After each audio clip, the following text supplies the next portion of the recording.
This question is asking about a debt or obligation that you have made to another person. The amount that you own would depend on the specific situation and the terms of any agreements or promises that have been made.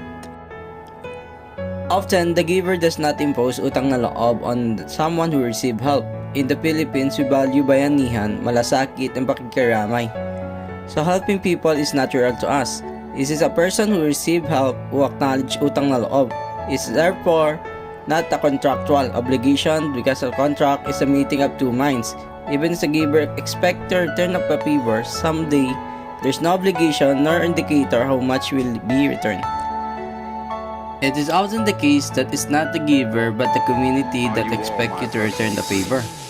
When word spread you got the help from someone and you refuse to assist that person when he needed it most, no matter how big or small, the community will consider you walang utang na loob.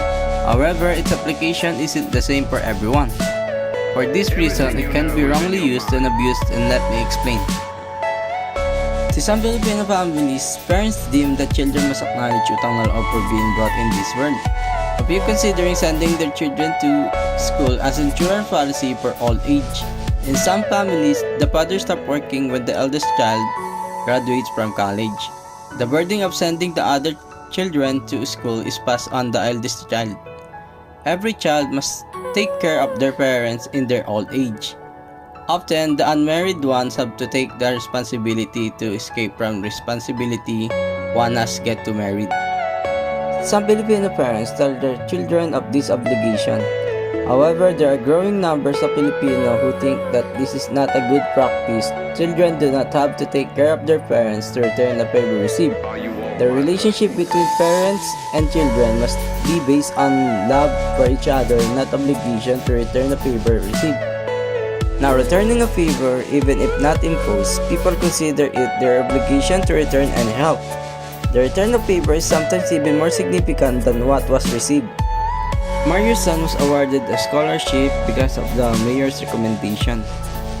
So the family will always say that the mayor helped them. Even 2 generations after that, the grandchildren of Mario will still vote for mayor of everyone with the same name because of the utang na loob. I am the product of the teachers. I am thankful for the knowledge I learned from them. I may no longer remember their names, but I won't forget the good deeds they done. For this reason, I also teach in additional. I do free seminars for students and teachers. I am paying forward. 2 values that bring about utang na loob: generosity and gratitude. So essentially, the cultural trait is excellent, but some abuse it for their benefit.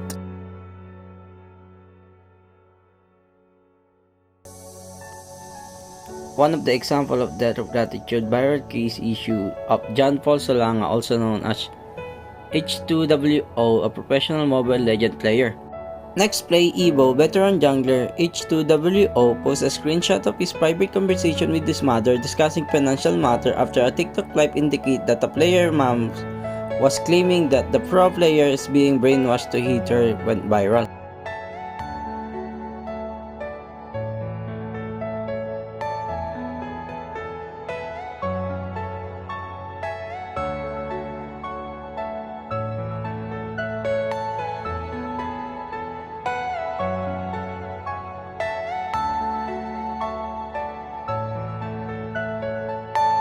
Are you all my personal dreams?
personal dream.